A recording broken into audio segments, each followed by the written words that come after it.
Oh yeah. Um, I'm tired.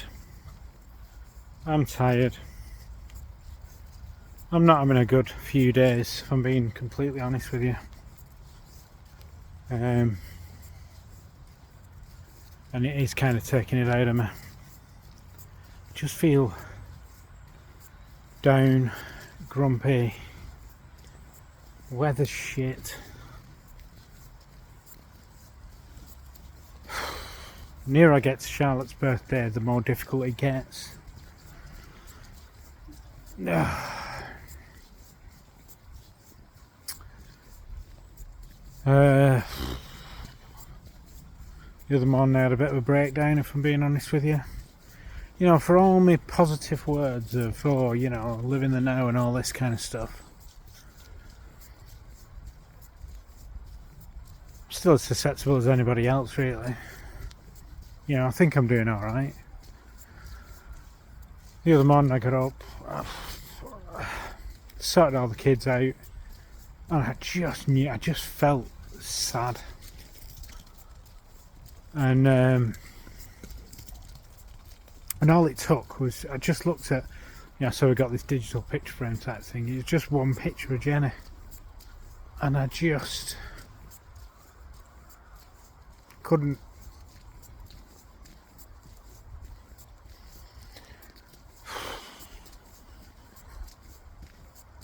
Just exhausted.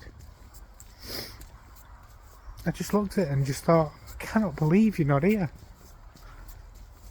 Please don't put me back into that bloody place again where I'm in disbelief.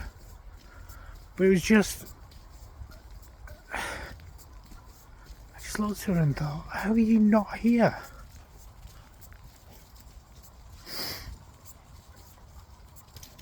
I kind of held it together to get Charlotte out the door, and then I just had a complete like breakdown. Completely forgetting that obviously Isabel's the last one out the door and she was still in. So she comes down and finds me just pretty much inconsolable, really.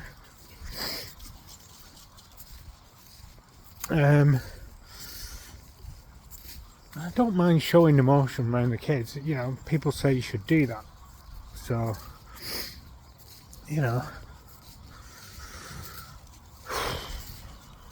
we sat there and had a hug, and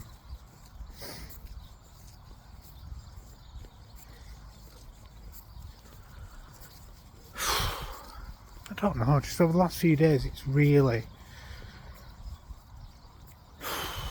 kicking the shit out of me, to be honest with you. I don't know if it's the weather, I don't know what, I don't know whether it's, like I say, every day we get close to Charlotte's birthday and the realisation that,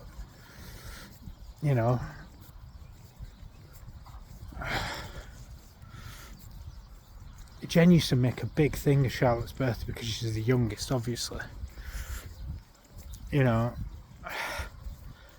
Like, Isabel's had her birthday, but then again, Isabel just has money, and we got used to that, and it was just kind of right. Well, and we'd go and do stuff, and we did nice things on Isabel's birthday. But for Charlotte, she's still, she'll be 11, so she does the whole excited, all the presents wrapped, and all that kind of stuff. And Jenny used to get so excited about it.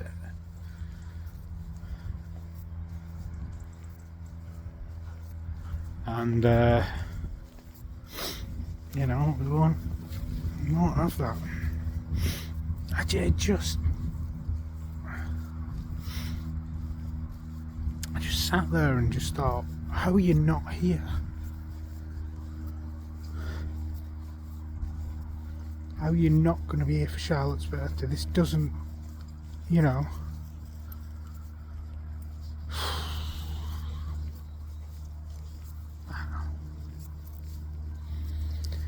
just had a real moment, and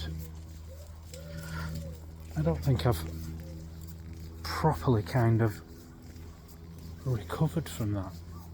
in some ways. I've just last few days. I mean, today I've just been miserable as fuck.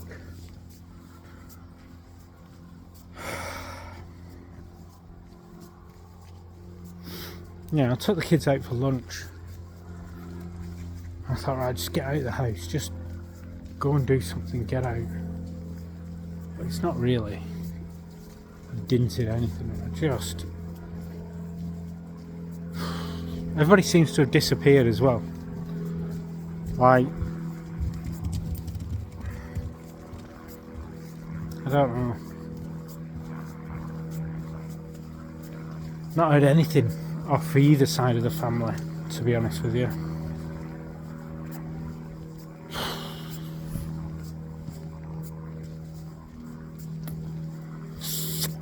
Not heard much off anybody really. Just, and do you know what? I don't give a. I don't care. I don't care. I've got to get used to this, haven't I?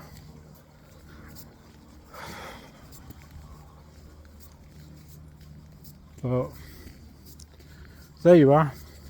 So, you know, for all my positiveness and all that bullshit, no different from anybody else really. Still have my bad days. Bad week as this one's been. I think it's just going to be a bad month. I just can't be arsed with anything. I think one of the things that set me down, that kind of, I don't know, it may have been because work got back in touch and said, listen, we've found you a job working from home in January, which it should be good.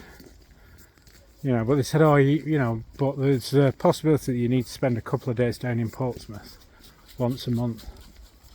I felt like picking up the phone and going, how the fuck am I going to do that? Like, what am I'll fucking put the kids in a box, shall I? Just leave them there. Like, what part are you not getting? You? And I shouldn't get pissed off at them because, to be honest with you, they've been pretty fucking good. So basically I just said, listen, you know, I'll deal with it in January. Let's see what there is in January and I'll deal with it then. It's just not another thing that I need to contend with. I'm worrying a lot at the moment because Charlotte's having a bit of a time, then Isabel's having a bit of a time, and I worry that Thomas isn't having a bit of a fucking episode.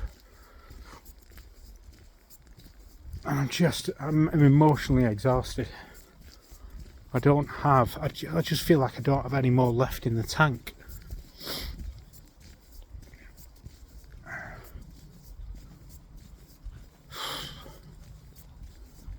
Just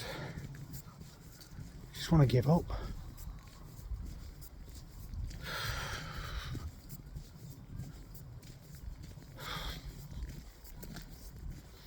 Come on. Normally one of me good releases is going to the bereavement club on a Wednesday.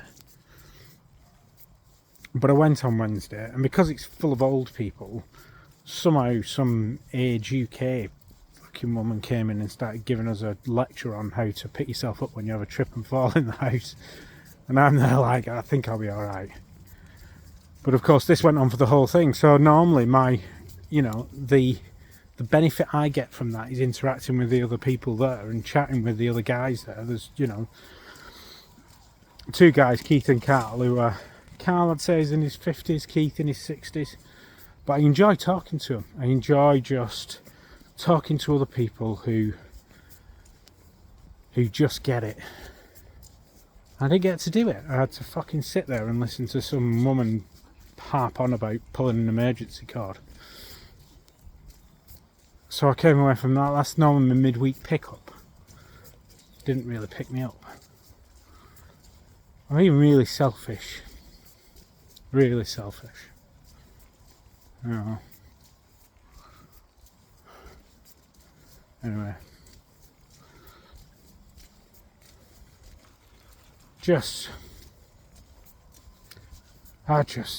The only silver lining in all this is that I've been here before, and I now know the pattern, and I know that I will come out the other side of this, and I'll feel less shit. I always feel shit, but just less shit. For the moment, I feel really shit. So that's the only silver lining, I suppose. Anyway, gotta go and find Lacey now. She's fucking ran off, hasn't she? Because she's an idiot. Maggie's here. Aren't you, Mags?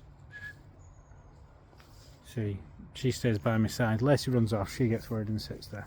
Right, I'm gonna go and find Lacey, and I'll I don't know. I'll speak to you whenever I'm not feeling like a miserable bastard. Right.